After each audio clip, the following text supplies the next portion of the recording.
PvP, I think myself and practically everyone else who's seen it needs to know more before they can give a true judgment, but by that same token, the idea of being frozen in Crucible does not sound... it sounds like it could be frustrating. Yeah, it's one of those things. You look at all the like the wall building and how you can change the terrain in PvE. It looked great. It's like, oh, cool. You can build a wall out of ice, just like May Overwatch. You can build a wall and climb over it and traverse. And then you see Crucible. You saw that clip on Midtown, and it was like, do I want someone building a wall? And it did look very Valorant Overwatchy with the big dome. I think that's the Warlock super. The big dome and kind of swirling blizzard. It looks very very Overwatch and Valorant-y in terms of Crucible. So yeah, I agree. I think, yeah, obviously PvE is just, PvE in Destiny 2 is amazing. It's easily the best point it's ever been. I don't think anyone would doubt that. Like it's very, very good. And I think with new PvE content to play, it's going to be better. But PvP is a strange one. It always has been in Destiny 2. It's a little bit, yeah, I'm not sure how I'm going to like being frozen and having whirlwinds thrown on me in Crucible.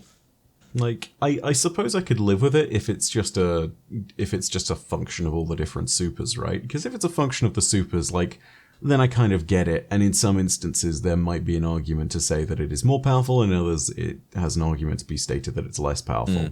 So, you know, like, the logic behind that being that a Golden Gun or a Dawn Blade or, say, a Thunder Crash or a Fist of Havoc will kill instantly.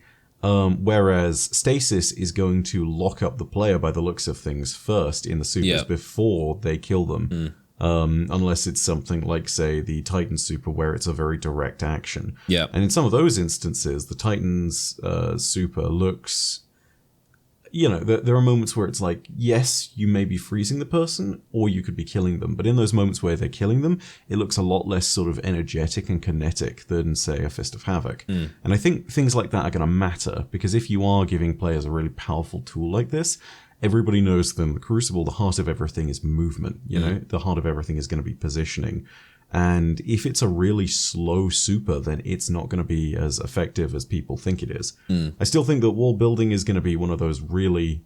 that alone changes the game, you know? That's going to encourage, like, totally new passive regen-focused playstyles. It's going to mean that there's going to be a lot of focus towards things like, say, the longer range pulses or scouts, especially if they're really strong, like I know that Cold Denial right now, and that Redrix archetype. Yeah, those things are pretty busted, and it means that you can play better to that kind of range and territory, you know, like throw a wall and then just back away. But yeah, I don't know, there's a whole load that needs to be discovered about PvP. I'm obviously not the true expert on this. If you really wanted like a PvP opinion, then you guys probably, if you're listening to this, you probably know where you should be going. But when it comes down to it, PvE excites me the most.